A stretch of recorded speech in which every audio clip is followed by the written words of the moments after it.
कहते हैं कि प्रभु के प्रेम में डूब जाना ही प्रेम का सबसे बड़ा स्वरूप है और उन्हें खोजने की ललक सबसे ज्यादा रोमांचकारी। अब हम जो देखने जा रहे हैं वो बाल विकास की कक्षा में जाने वाले एक बच्चे की ऐसी ही कहानी है। भगवान बाबा ने बच्चों के कोमल, भोले और पवित्र मन में प्रेम और भक्ति का दीपक जलाने के लिए सन 1969 में बाल विकास कार्यक्रम शुरू किया था। आज की इस कहानी में हम बेंगलुरु की गीता जी के घर चलते हैं, जो एक बाल विकास गुरु थीं।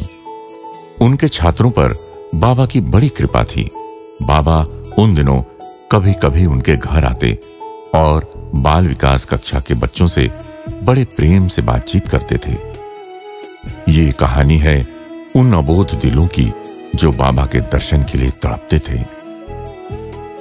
एक दिन गीता जी के पड़ोसी के घर काम करने वाली महिला ने अपने बेटे श्रीनिवास को गीता जी की बाल विकास कक्षा में भेजने की अनुमति मांगी और गीता जी ने उसे सहर्ष प्रेम पूर्वक कक्षा में शामिल कर लिया। शुरू में तो श्रीनिवास प्रसाद के आकर्षण में कक्षा में आता था, लेकिन धीरे धीरे वो एक आदर्श छात्र बन गया और भजन, कहानियां एवं श्लोक दूसरे सब बच्चों से जल्दी सीख गया। प्रत्येक कक्षा में श्रीनिवास बाबा की तस्वीर की ओर इशारा कर गीता जी से पूछता, अम्मा, तस्वीर में जो भगवान हैं, उन्हें हम प्रत्यक्ष कब देख सकेंगे? गीता जी कहती कि एक न एक दिन बाबा कक्षा में अवश्य आएंगे। अंततः एक दिन बाबा का गीता जी के घर रात्रि भोज पर आने का कार्यक्रम तय हुआ। गीता जी ने सभी बच्चों से उस दिन उपस्थित रहने को कहा। उन्होंने खास तौर से श्रीनिवास को उस दिन कक्षा में लाने के लिए उसकी मां को सूचित किया। और वो दिन जब श्रीनिवास का सपना सच होने वाला था, आ पहुंचा।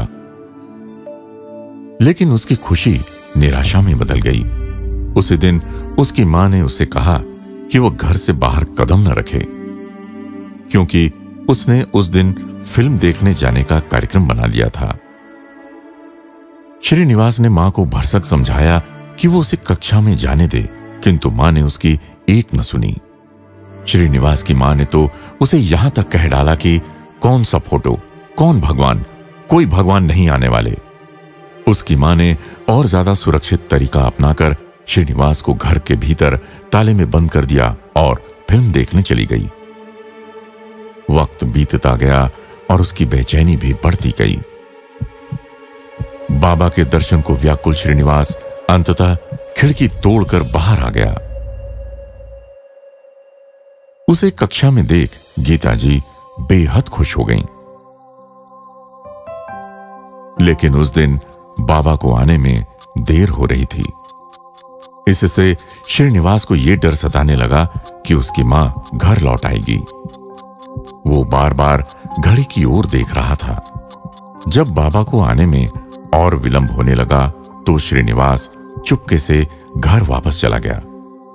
गीता जी को व्यस्तता में पता ही नहीं चला कि श्रीनिवास जा चुका है। श्रीनिवास के जाने के बाद बाबा भी वहां आ पहुंचे और बच्चों को देखकर बाबा बड़े खुश हुए। लेकिन एक बात पर बाबा का विशेष ध्यान था। वो गीता जी की ओर मुड़े और पूछा, गीता अम्मा, श्रीनिवास कहां है? बाबा इस कक्षा के बच्चों से पहली बार मिल रहे थे, मगर वो हर एक को पहचानते थे और श्रीनिवास वहां नहीं है ये भी वे जानते थे। गीता जी ने बच्चों में उसे ढूंढा और समझ गई कि श्रीनिवास सचमुच वहां नहीं है। बाबा ने तब उन्हें गंभीर दृष्टि से देखा और समझाया कि उन्हें हर पल हर बच्चे का ध्यान रखना चाहिए। फिर बाबा ने उनके गीता जी के घर पहुंचने से पहले की सारी घटनाएं स्वयं बताईं।